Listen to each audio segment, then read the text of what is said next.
So,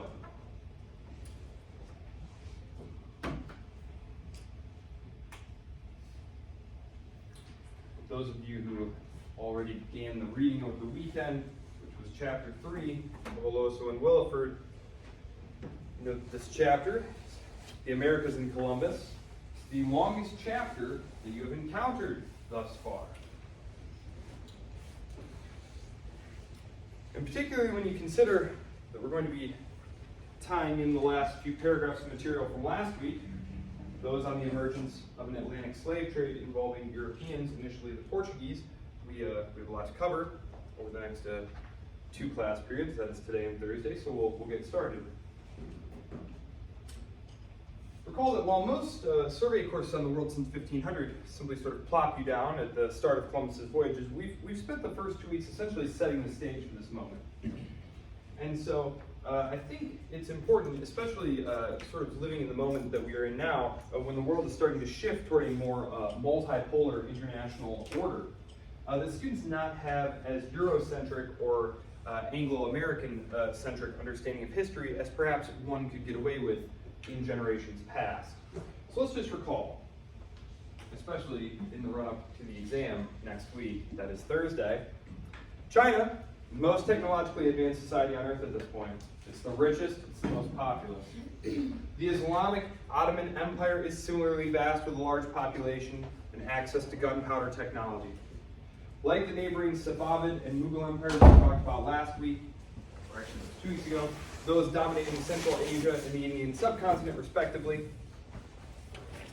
When Columbus set sail in 1492, he's building on the work of a prior generation of Europeans, specifically the Spanish and the Portuguese, who are desirous of maintaining access to markets in Southeast Asia, such as the so-called Spice Islands of modern-day Indonesia.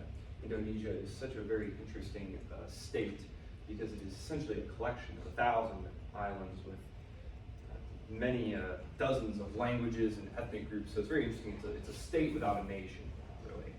It's a state without any single national people. So, but those are the Spice Islands. So, wonderful archipelagic formation there. And they're skirting the Asian heartland for a variety of reasons we've already talked about, from plague to banditry to cost to geopolitics. A little bit of further context surrounding this initial expedition to what will turn out to be the Americas, because of course Columbus thinks that he is arriving in Asia.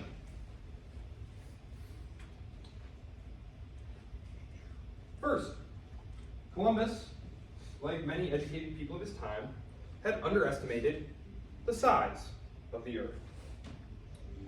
Educated people knew the Earth was round. That's one thing that we should just sort of get out of our minds.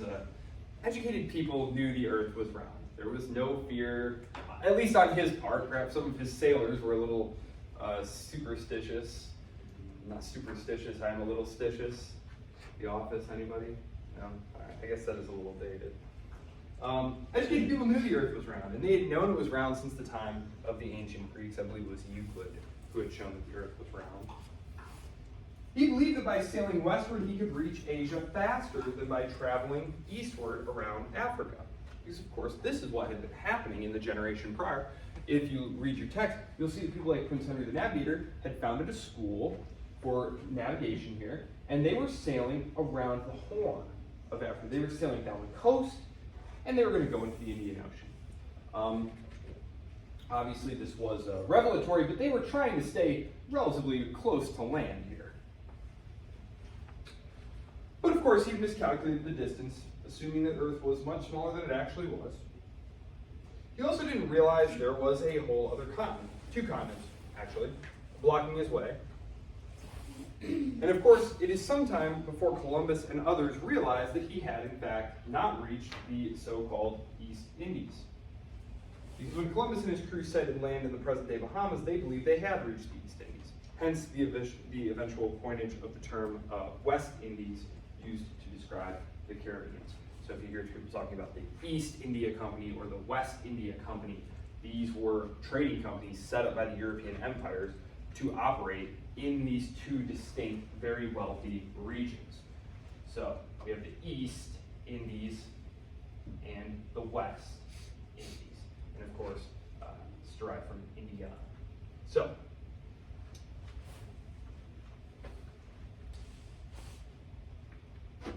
okay, so just a couple of other notes, things you may or may not already know.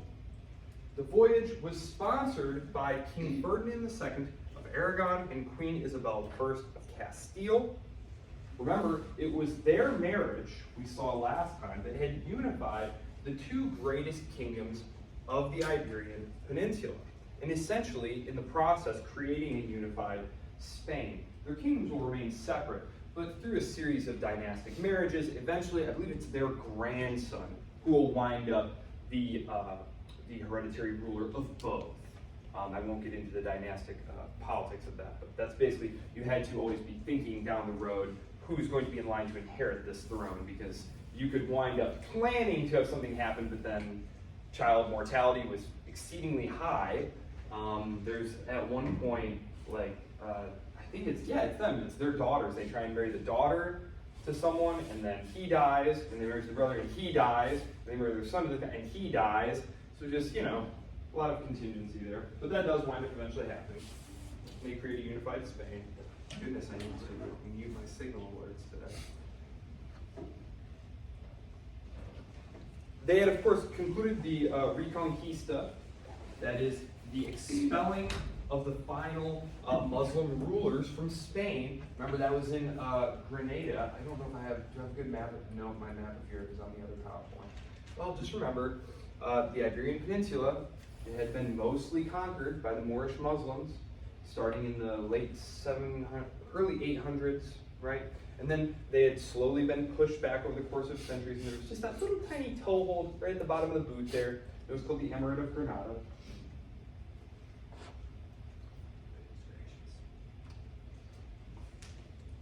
Apparently interesting things are happening at work today.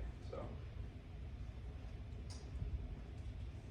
by sponsoring this voyage, which the rival Portuguese had turned down, they were hoping to expand their wealth and influence, which they did. So that's something that just worth noting. Columbus is an Italian, he's Genoese. In terms of absolute monarchs, you can do a lot worse than Ferdinand and Isabel, and as you can see here, the Spanish Empire is going to do worse, much worse indeed. Last note on Columbus's voyage. It was made possible by advances in navigation, some of which we talked about last time.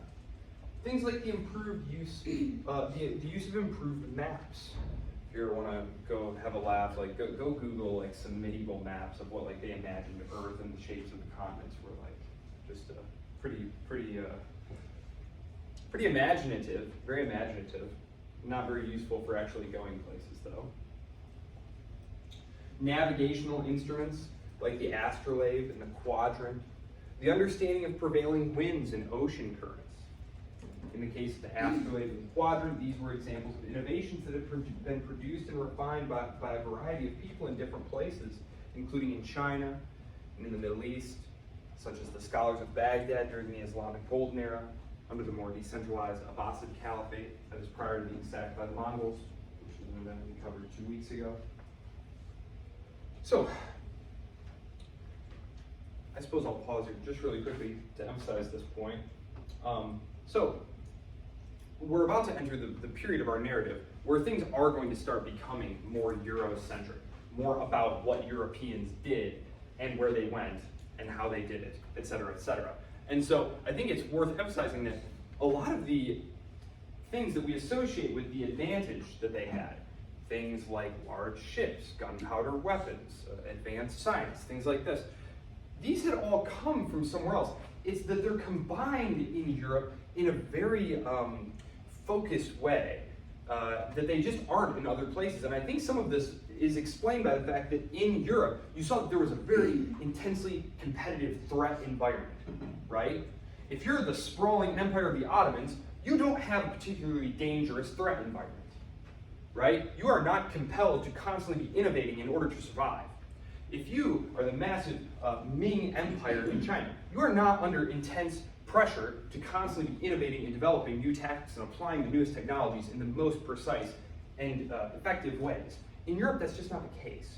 And so there have been books written about this, that Europe's intense political polycentrism, meaning there were multiple centers of competing powers here, is what leads to the adaptation of these and the constant innovation to try and better your neighbor for advantage, that leads to Europeans being able to then take these philosophies elsewhere and dominate the way that they do. So, on August 3rd, 1492, Columbus set sail from Spain with 3 ships, the Nina, the Pinta, the Santa Maria. After a long and, I'm sure, very, very angsty journey across the Atlantic Ocean, 2 months later, on October 12, 1492, Columbus and his crew sight land. His reports back would result in the launch of a series of subsequent expeditions, and in part an attempt to prevent more competition among the various kingdoms of Europe, something I just mentioned, a lot of competition. The Pope at the time, Pope Alexander VI, mediates negotiation of a treaty between the monarchies of Spain and Portugal, essentially dividing up what they all thought was the extent of the new territory, quote, discovered by Columbus. Basically, everything to the east of a north-south line passing through much of modern-day Brazil, so right here, and if you go to your book, Aloso and Williford, they have this line drawn right here. It's drawn just like this. You can all see me moving the cursor here, but if you want to see a still example of it, you can find it in Aloso and Williford. This is one of the test questions, I believe, as well. The Treaty of Tordesillas is what this line is called here. And they're going to divide up between the 2 Catholic powers here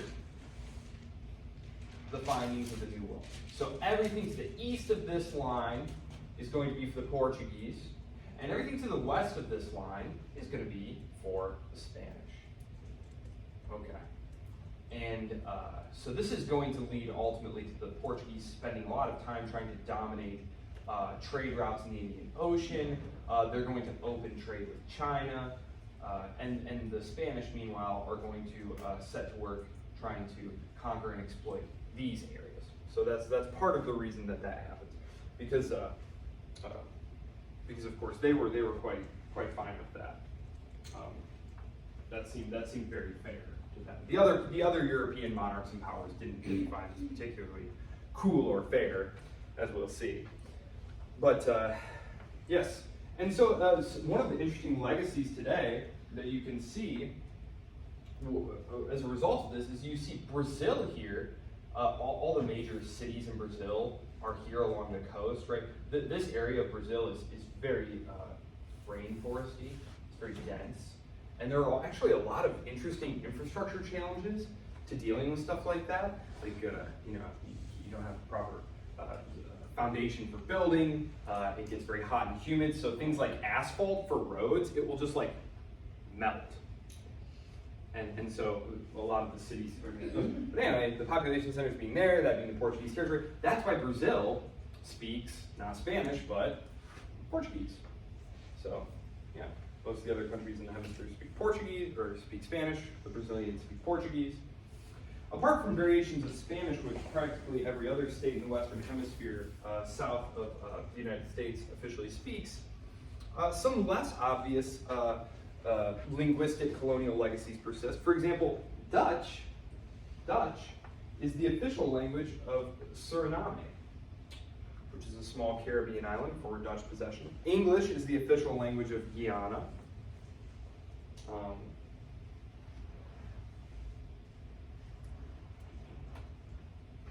But getting back to the Treaty of Tordesillas, the Pope's stock, as I said, wasn't exactly at an all-time high. We're just over a decade from the initial outbreak of the Protestant protests here. None of the Protestant powers then, like England or the Dutch, really care what the Pope has to say.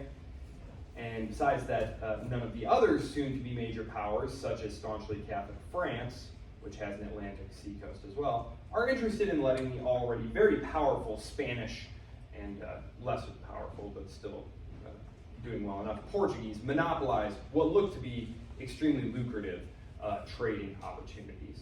And this is something that we can recall going back to the 30 Years' War, that yes, religion was extremely important to these leaders, to these people, to these societies. They were intensely religious in a way that's very difficult for modern secular societies to understand. But even then, the real material interests often trumped these things. We saw that when the Catholic Habsburgs were struggling to contain a revolt by the Lutheran princes, what did the Catholic monarch of France do?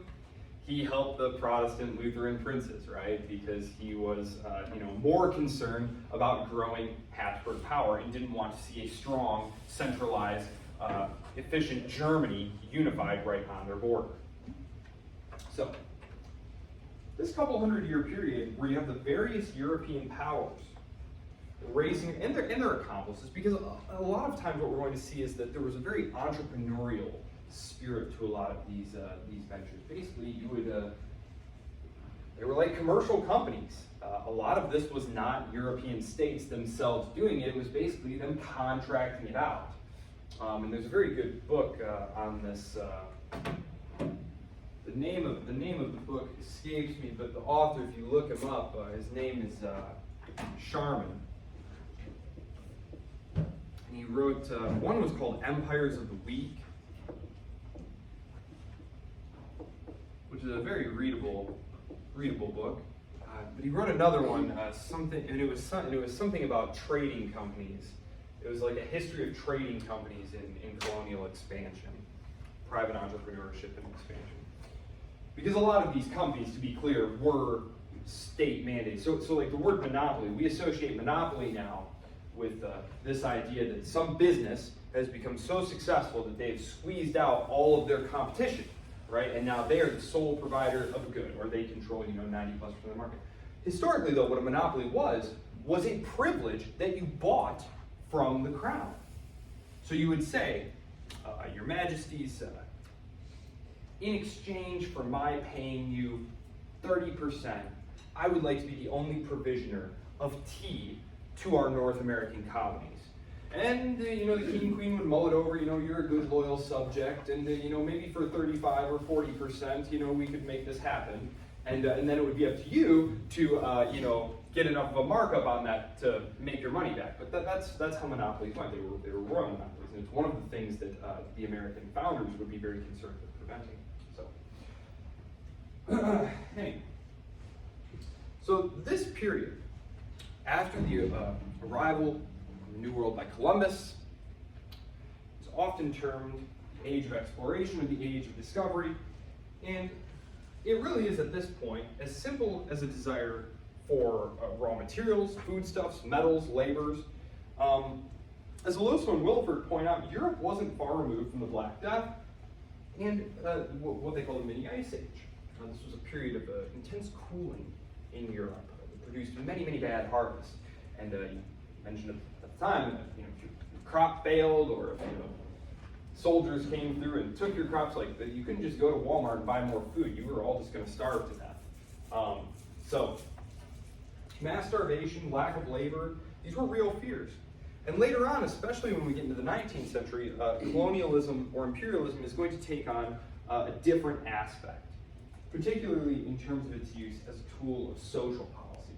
But for now, this is very much about material gain. So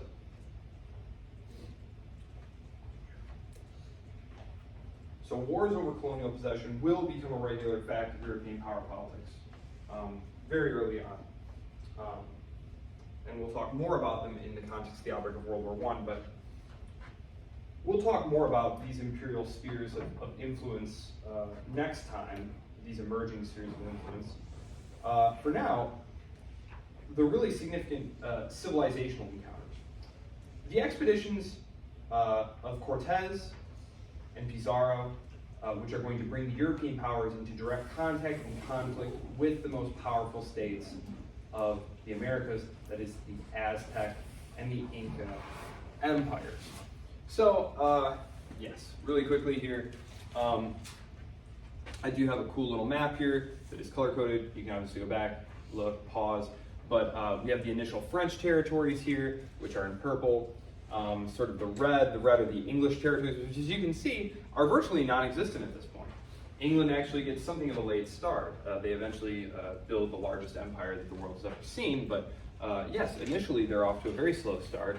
And then Portugal, as I said, Portugal is actually, in part due to the Treaty of Tordesillas, they're essentially going to confine their activity over there, and then the Spanish over here. And of course, the interior here is largely just inaccessible. So, due to the incredible mountains there, the Andes being very formidable mountains. So, they're interested in food.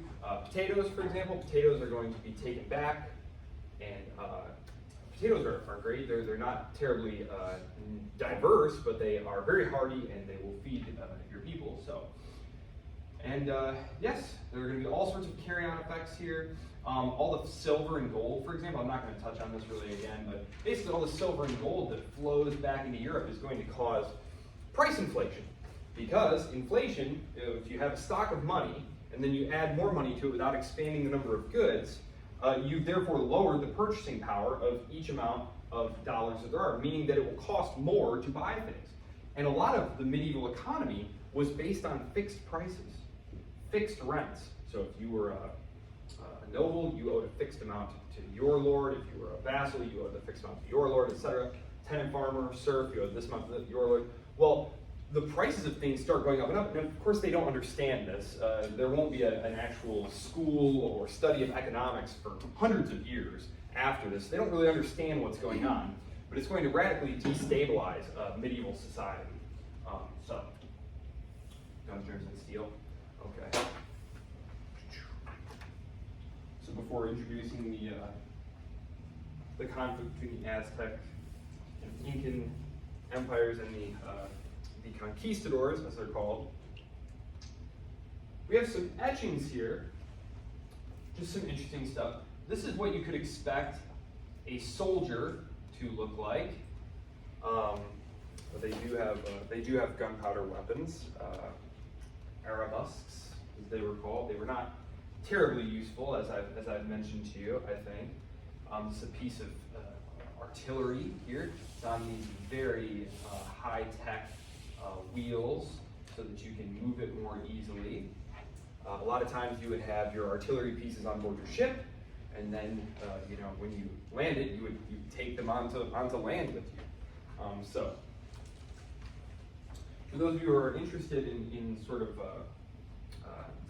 this period, this interaction, and why Europeans sailed over and sort of found the Americas rather than the Aztec or Inca sailing over and finding the Europeans, quote unquote.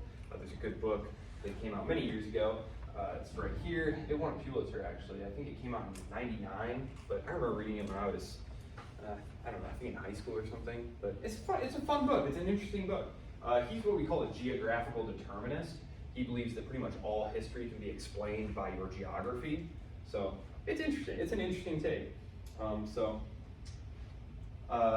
Yeah, it does a decent job, even if you don't agree with geographical determinism, which I don't.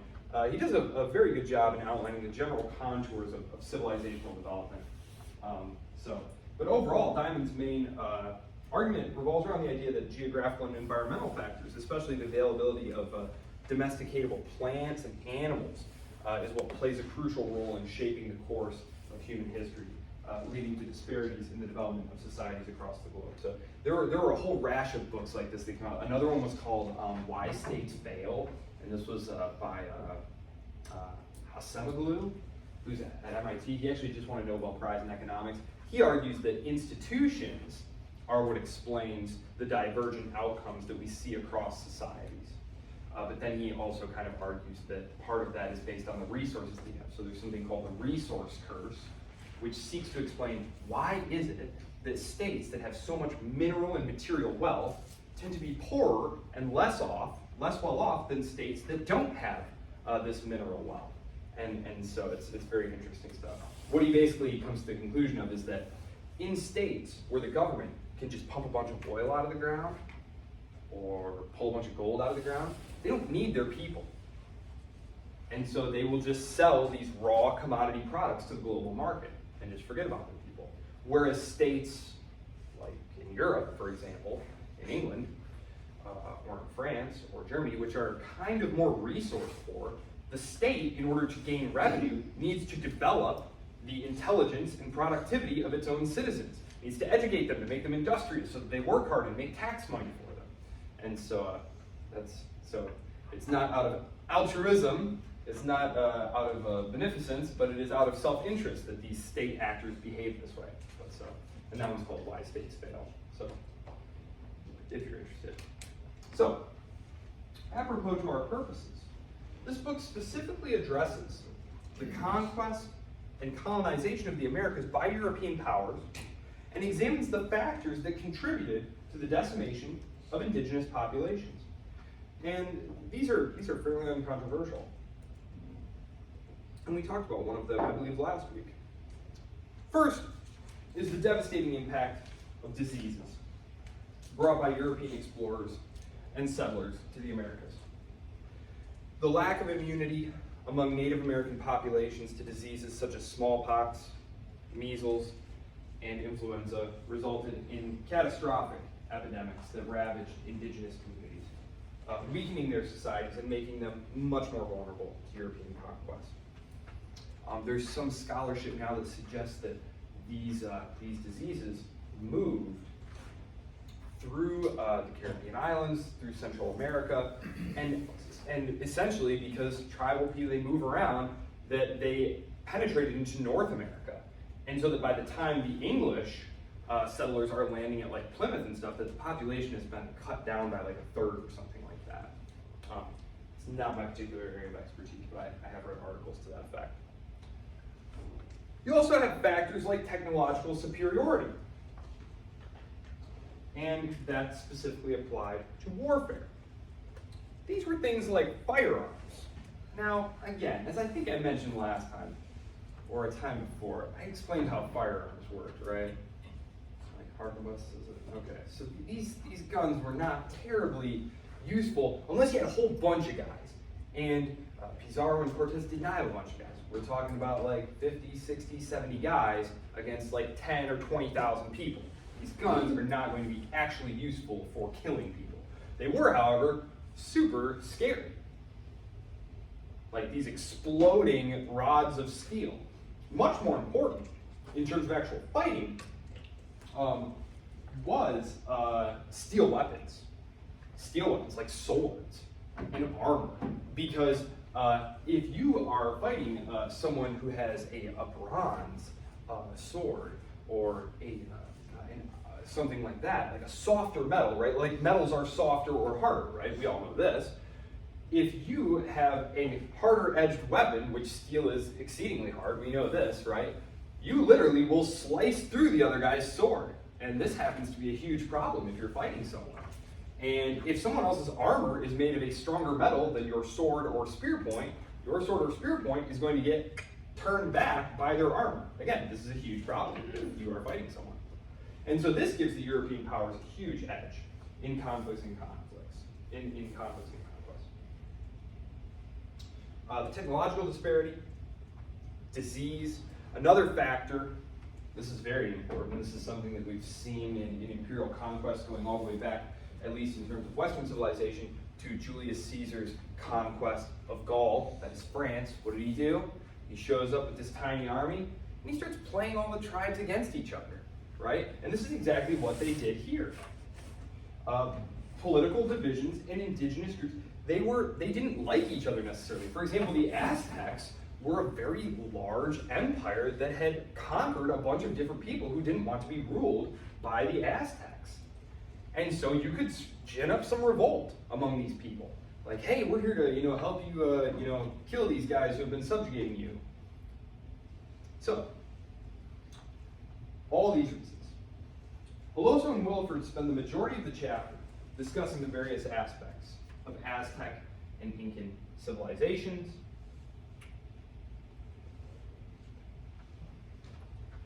So, I'm only going to touch on them briefly here, as our time is limited. And they just won't be around to impact the rest of our story. And I'm also going to review these points that I think are particularly important in reviewing for our first exam. So we go to this multiple times. So in no particular order then, we'll start with the Aztecs.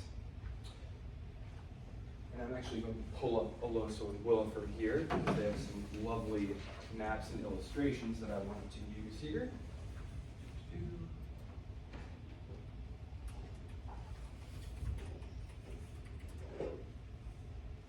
What? Why? Not again. Did well this time. Did well this time. Okay. Alright, here we go.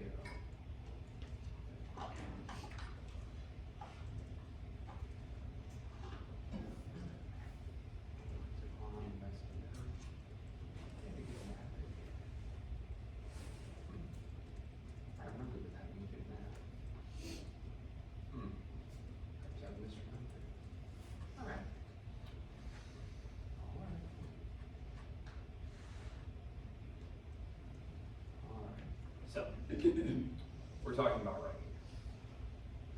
The Yucatan Peninsula, modern day Mexico. This is what we're talking about right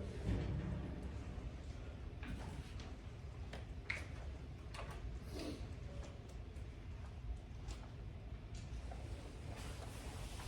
So, the Aztecs, this was a state that flourished in central Mexico from the 14th to the 16th century. That is from the 1300s to the early 1500s when the conquistadors began arriving. Now this strategic location here, their capital city is in Tenochtitlan, which was located basically right where present-day Mexico City is located. This is a very strategic central location which allows them to establish a powerful and prosperous city. Aztec society was hierarchical, led by an emperor who held both political and religious power. Like the other major civilizations we're going to go over, they were polytheistic, believing in multiple deities. The Aztecs grew corn, beans, squash, chili peppers. These were all things that were indigenous to the Americas that would then make their way to Europe by what's going to be called the Columbian Exchange. And their sophisticated irrigation systems and agricultural techniques supported a very large population. Like all hierarchical societies was divided into classes. The nobility, commoners, slaves. The Aztecs were skilled artists and craftsmen and engaged in extensive trade networks, exchanging goods such as food, textiles, pottery, precious metals, and other commodities around the area. And they were very known for their military prowess and expansionist policies. As I said, one of the things that's going to really assist the Europeans in displacing them is the fact that a lot of these conquered people, as we move down here, did not actually want to be part of their empire.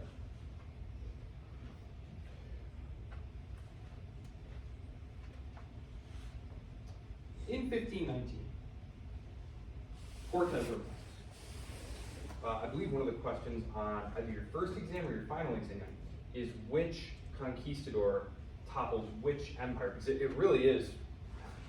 In history, if you go into like graduate studies and stuff, it's like really a faux pas to say that like an individual person like did something. We're supposed to talk about like material forces of history and these different things, and we're all just sort of caught in these currents. But really, this one dude and the couple of guys he had, Cortez, he's here, topples the Aztec Empire, and then down here, when we get to the Incan Empire, it's Pizarro.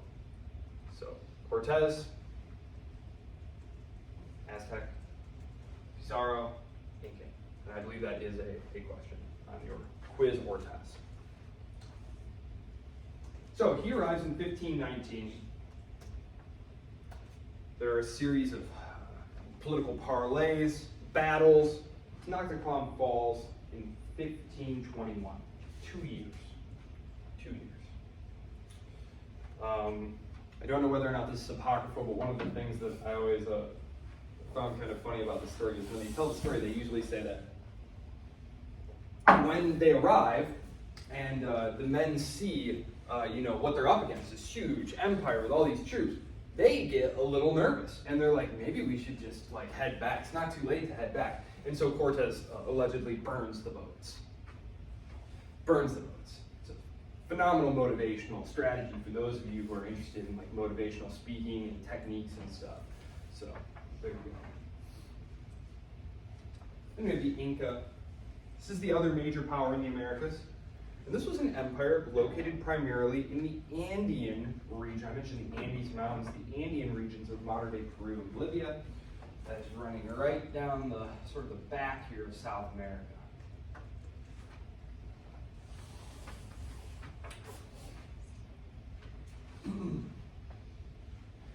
Again, hierarchical, centralized, with the emperor on top, followed by nobles, priests, artisans, farmers.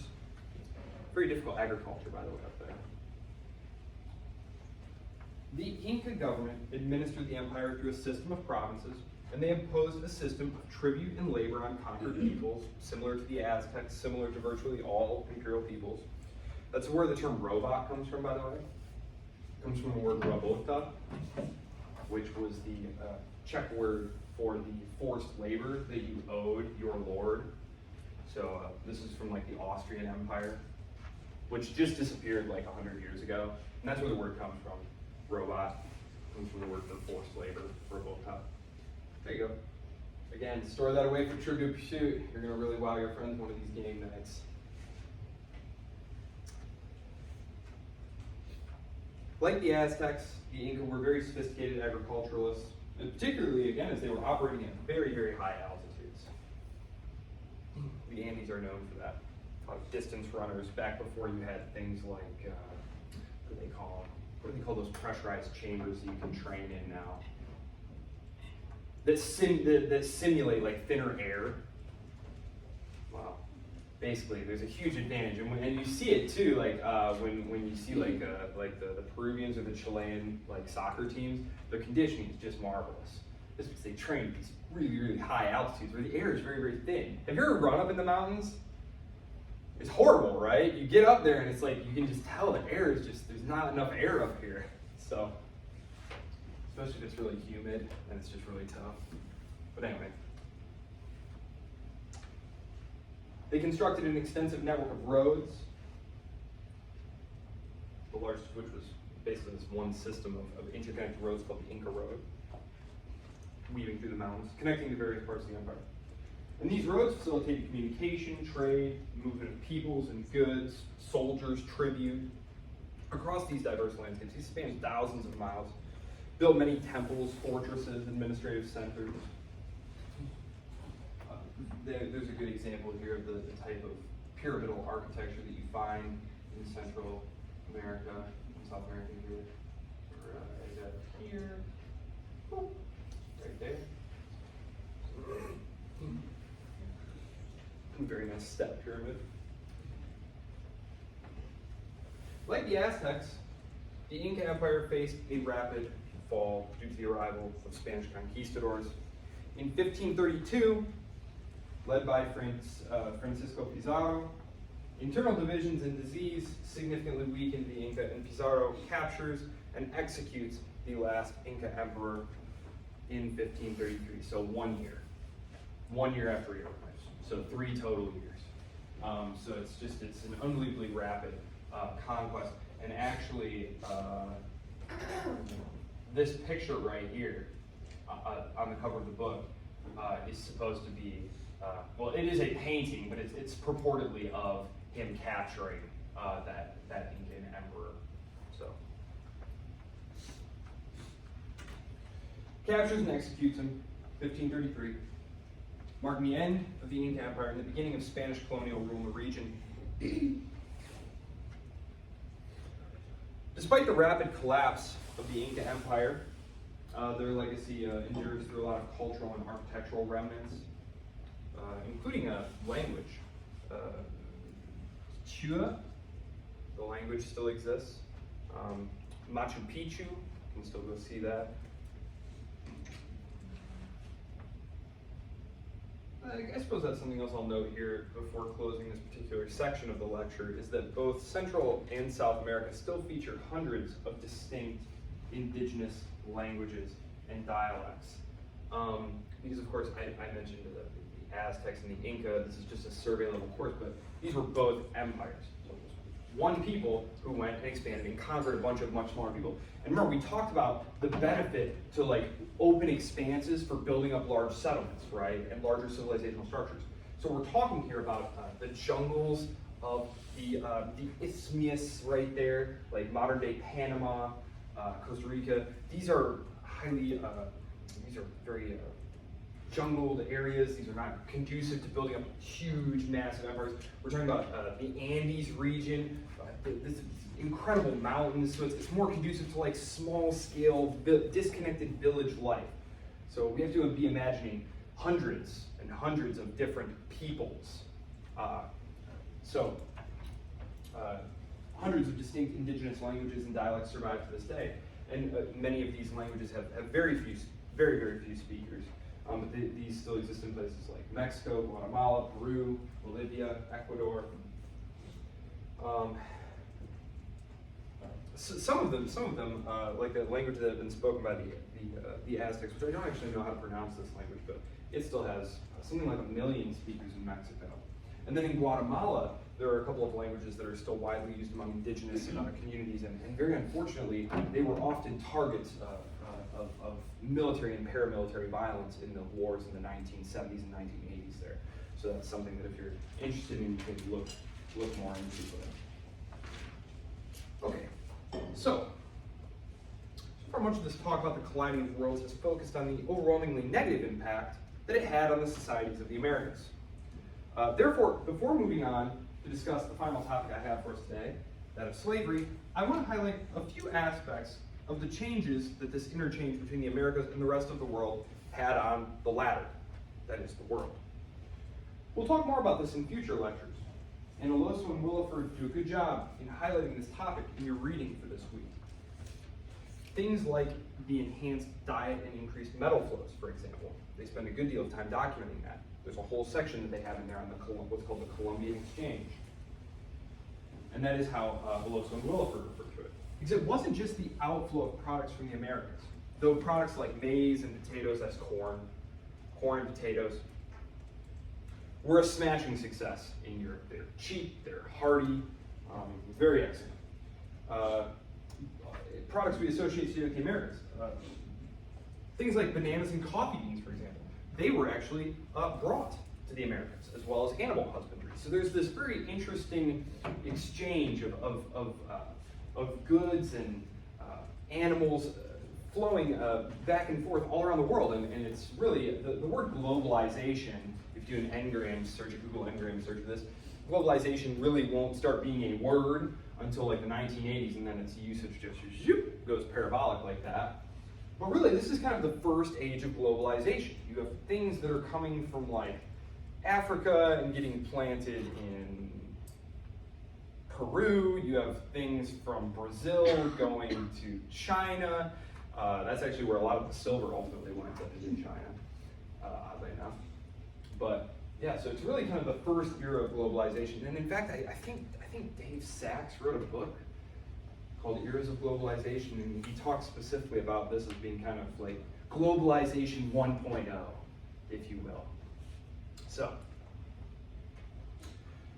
one thing that was flowing into the Americas in ever increasing amounts, though, was, of course, slaves.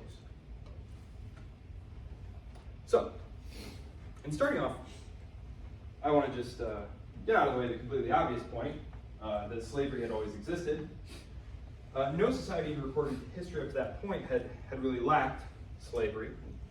From the Greeks and the Romans, to the Persian, the Chinese, the Ottomans. And this was a point that was made by later defenders of slavery in the United States, if you ever read sort of the treatises by people like Hammond or Calhoun. However, as we're going to see, the transatlantic slave trade and slavery in the Americas were going to be systematized, that is commodified, marketized, and justified in a combination of ways that produced something rather unique in the history of what really is one of the world's oldest, if most lamentable institutions.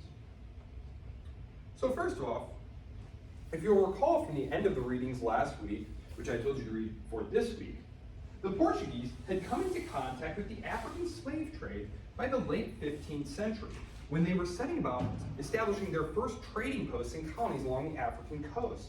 And remember, they're trying to sail to India, right? And they're going around the coast of Africa into the Atlantic Ocean. Well, you want to set up way stations where you can stop and provision. And maybe you've got some sick guys on board the ship. Well, it'd be really swell if you could get them off the ship before it kills everyone, right? So, you set up these posts, these trading posts. And they wind up having relations and contacts with West African rulers. Some were not friendly, others were friendly. And as in most of the world and societies in the 1400s, the institution of slavery was a traditional element in these African kingdoms and chiefdoms that they encountered. And captives were usually acquired through war or as payment of debts. And they were enslaved for a period of time or even for life. However, enslaved captives often gained positions in the societies that had captured them, and their children were generally born free. African traders were willing to include this human cargo in commerce with the Portuguese and other Europeans, who readily accepted them as enslaved laborers and domestic servants. Now, this trade would remain small, the trade of enslaved people, at least initially. Now, the trade of enslaved people, especially from Eastern Europe, had been important in many parts of the continent, even into the 1400s. As I had mentioned when we talked about the Ottomans, the Janissaries were largely Eastern European Christian captives who had been seized from areas like modern-day Serbia and Bulgaria, and who were trained as an elite military corps. The thriving economies of all the Islamic empires, from Spain to Persia, also created a demand for enslaved people from Europe. The Vikings of Northern Europe sold captives from Britain to the Middle East, as did the Frankish kings of Western and Central Europe. That was Charlemagne's people, who we talked about. They enslaved prisoners of war from the Slavic people of Eastern Europe, just as the Romans had before them. In fact, that is the etymological root of the word slave, is Slav. However, what made the African slave trade so lucrative by the 1500s and into the beginning of the 1800s, when you could argue that it probably reached its peak profitability, was not the demand for labor in Europe or elsewhere. By this point, Europe, because they've been importing all these new, better crops, and the Black Death is gone, and the mini ice age is ending, population numbers in Europe are rising steadily. So the labor crunch that we talk about is gone there. But there is very high demand for labor elsewhere, particularly on sugar plantations on the islands of the Atlantic and later in Brazil and the Caribbean. The vast majority of the enslaved from Africa were used as forced labor in the really quite backbreaking cultivation and processing of sugarcane. This was extremely unattractive work to potential European migrants, who were also apt to die due to tropical diseases. Furthermore, well, let me just say this, so two things here. First, we often talk about disease as being kind of a one-way street. The Europeans show up, boom, disease, everyone's dead. Well, there are also a lot of tropical diseases that Europeans had no contact with. So like dengue fever, yellow fever, like these are things that if you got it, like you were dead. And into the late 1800s, when you start having some innovations in modern medicine, the colonies were called the white man's graveyard. Like if you went there was a very solid chance, like probably 30, 35, 40%, like you were gonna die. You might make a fortune there, but there was a very strong chance that you were also gonna get horribly sick and die.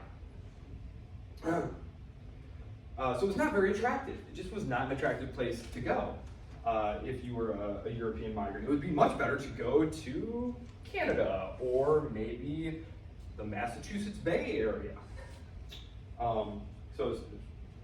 And it was terrible work too. It wasn't like you were a farmer working a small holding. Processing sugarcane was really horrible. Furthermore, the indigenous population had been decimated by disease as well. So it's not as though there was a bunch of indigenous labor there. Also, the Catholic Church, by the middle of the century, had prohibited the enslavement of the Amerindian population. There are many terms that are used to describe, like First Nations. I like the term Amerindian as just kind of of catch-all. It's one of the many terms that is used in the literature.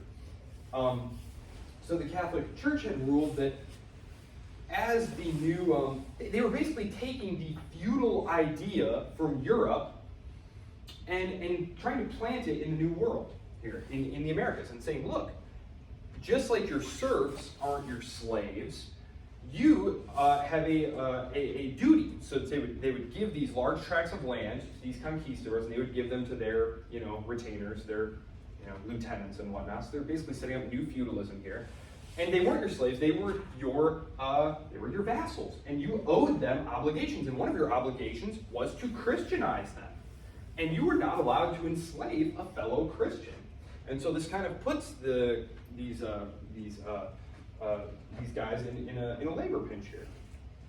Now, this was not to say that the indigenous were not more often than not treated terribly and as a little different than slaves, because of course you might be thinking to yourself, well, wait a minute, weren't the serfs, weren't they like tied to the land and had to work for the Lord and could be like whipped and stuff? Like, well, yes, it's true. As they had been in Spain during the Reconquista, conquistadors were rewarded for military service with encomiendas. This was just a Spanish word for like land holdings. So, and it comes from the root of the word meaning to entrust. So these were grants of captured territory, and the people that lived on it, with the encomendero, was theoretically responsible for bringing to the Christian community. This technique had been used in Spain to keep track of conquered Muslims and to make sure that they didn't backslide from their forced conversions. Because when the Spanish reconquer the peninsula, they give the Muslims a choice, and the Jews as well. Either convert to Christianity or get out, and you can't take your kids or your property with you. So it's pretty brutal stuff. And then, of course, so a lot of them were like, I think I've decided to become a Christian. And it was like, oh, well, swell, but then, the authorities kind of realized, something fishy's going on here, they're keeping the Sabbath on a Saturday, they're praying 5 times a day, basically. And so that's where the Inquisition starts. This is where the Spanish Inquisition starts. But as one of the landowners, you were supposed to be keeping track of your new vassals and making sure that they weren't backsliding, that they were following Catholicism.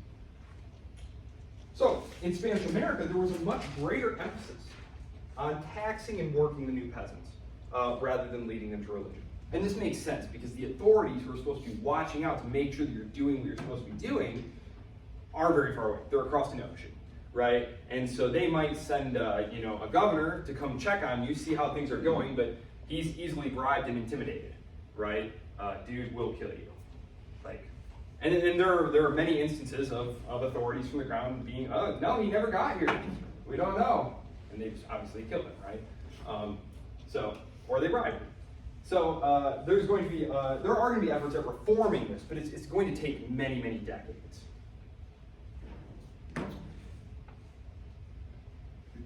Yes, because the first laws that are passed that grant these protections to the native population are in the 1520s.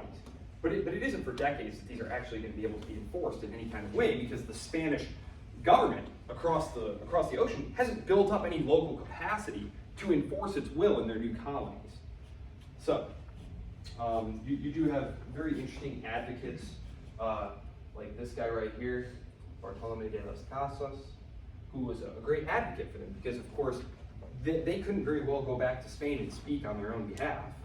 Number one, they didn't speak the language. But so these Catholic missionaries came back and reported to the crown, you wouldn't even believe the kind of horrible, horrible things that are happening over here. And so he has a book, did I say the book? Yeah, From a History of the Indies. Yeah, you can, and this is all open source. A lot of the stuff that I cite and whatnot is really old, and we live in the age of the internet where you can literally read all this stuff for free online. It's one of the great things about the internet. So people like Bartolome de las Casas were very big in helping get laws passed and then have some attempt at enforcing these. And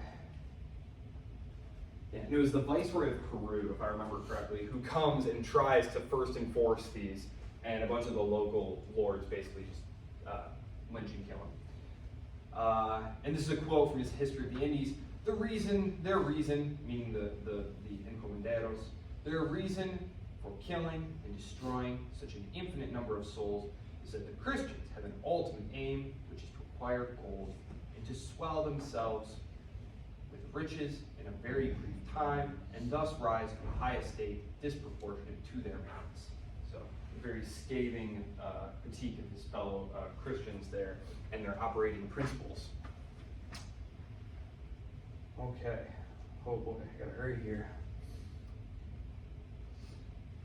So, returning to actual African slavery, however, what you basically have developing over time is this interconnected complex that, for a variety of sometimes disconnected reasons, turned into this massive and horrifying lucrative exchange. Loso and Williford spend a good deal of time talking about the slave trade at the end of chapter 2 and here in chapter 3. Apart from the Portuguese, who held a monopoly on the transit of slaves for about a century, that first century here, as you saw, the French are largely not involved. The English aren't involved at all in anything other than trying to conquer Ireland, as per usual. It's really just the Portuguese who are doing this initially. Several African kingdoms are going to play a significant role in this as well, as suppliers to the Portuguese. These were the great West African kingdoms of Congo, Asante. And so it's crucial, therefore, to understand that the transatlantic slave trade was complex, multifaceted, and like so many things that occur in history, they get locked into this kind of self-reinforcing cycle of gain and justification. Eventually, practitioners even going so far as to argue that Christianity demands the continuation of the practice.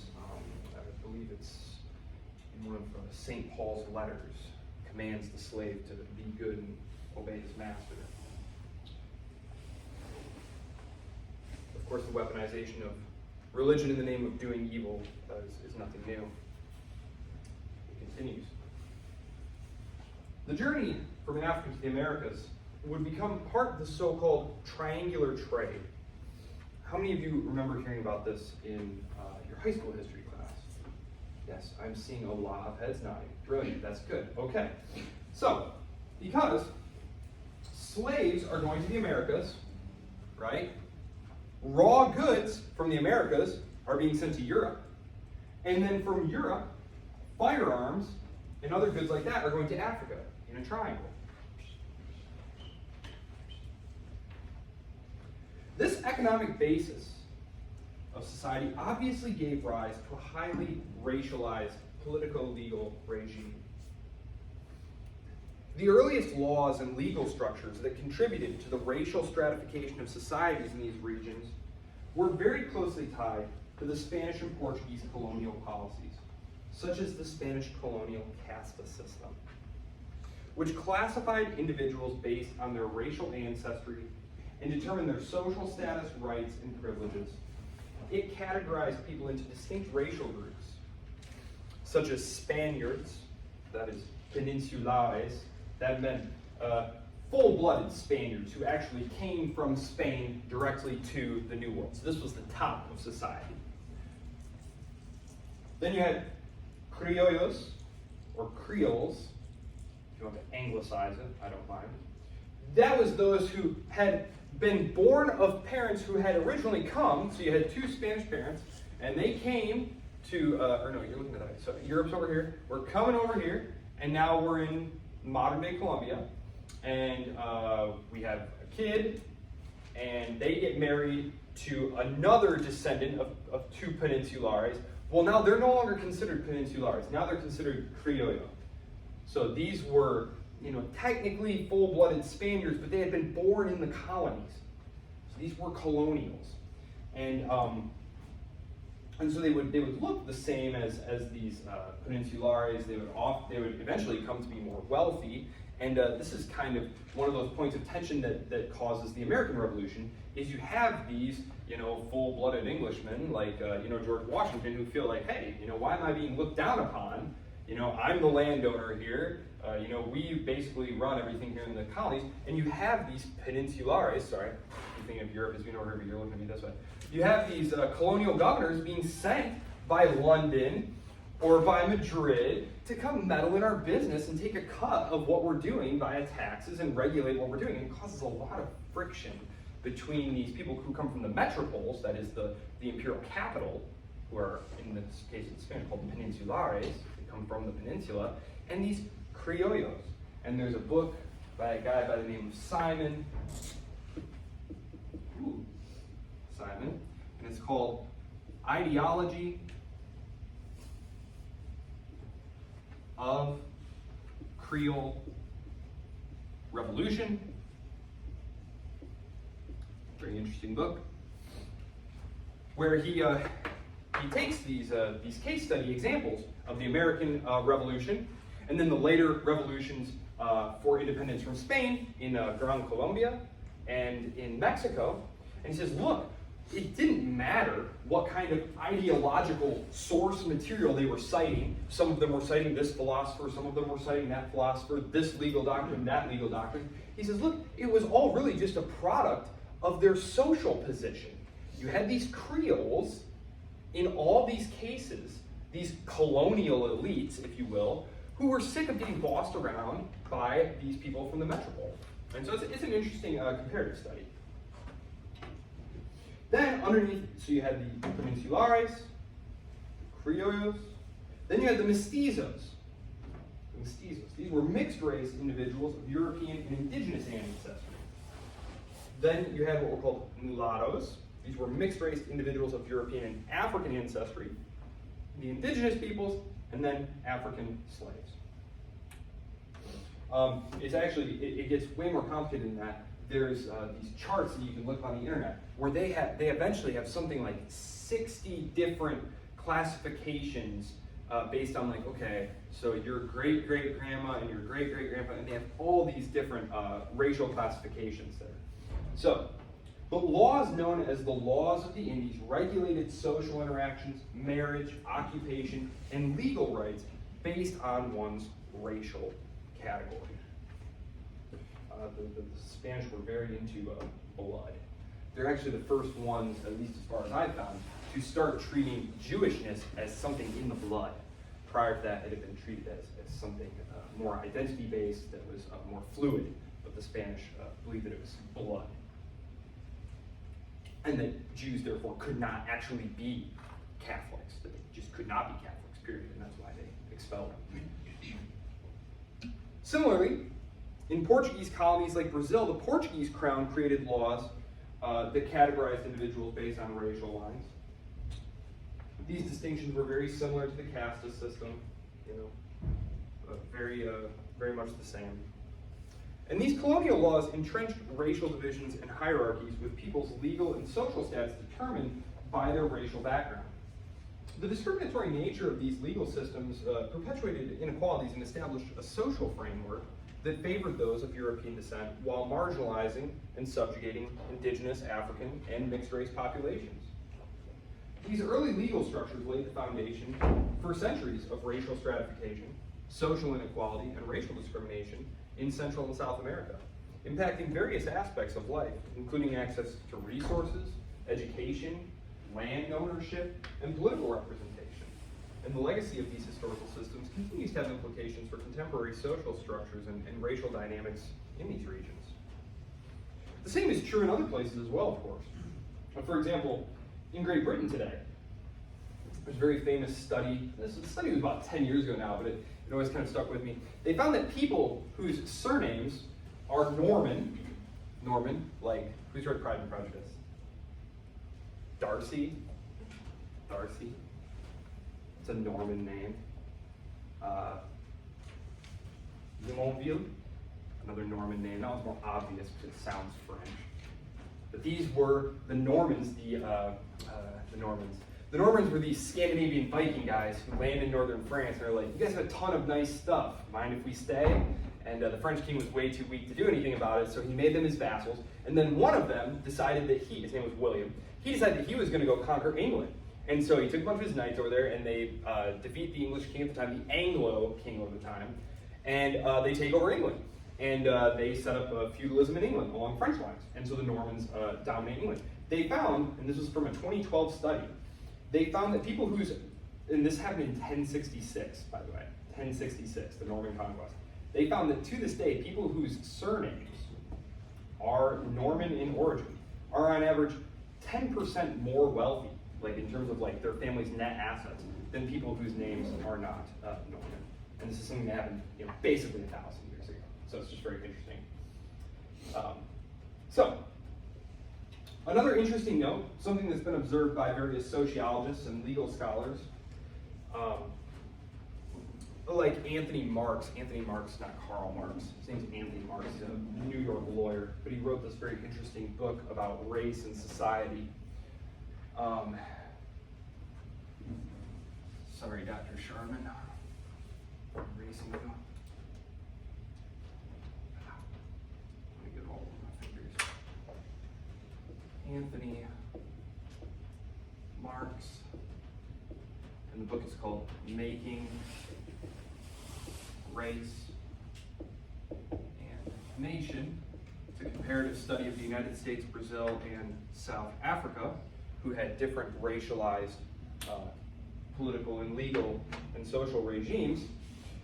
He observed that in more temperate climates hospitable to mass white settlement, racialization tended to be, that is, this intense focus on classifying people according to race and regulating behavior and interactions between them, was much more intense, much more strictly enforced than in tropical areas where there is a higher mortality rate and less prospect for smallholding, farming, and family growth, etc. So the idea here being that in more temperate climates that were suitable to smallholder farming and families, you tended to have single men and women and families coming together,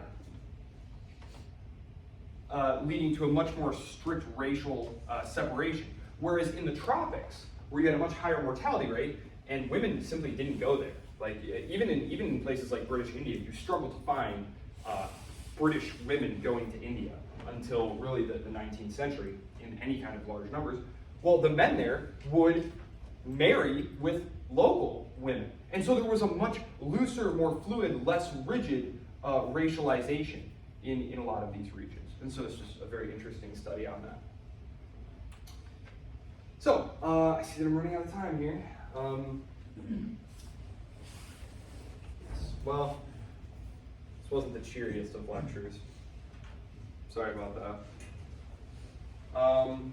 Let's see. On Thursday, we'll be wrapping up our talk about this early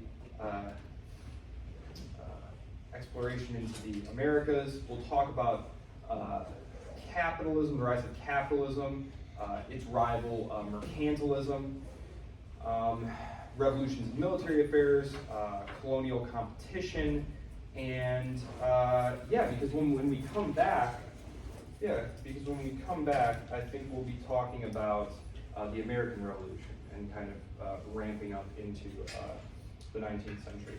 So, I think I'll leave it there. I have a couple minutes, but I don't want to dive into a totally new topic. So, any questions? Okay, marvelous. It was great seeing you all today. I hope you all have a wonderful rest of the day, and I will see you on Thursday. As always, email me if you need anything. So the exam is this Wednesday? Next Thursday. Yep, next Thursday.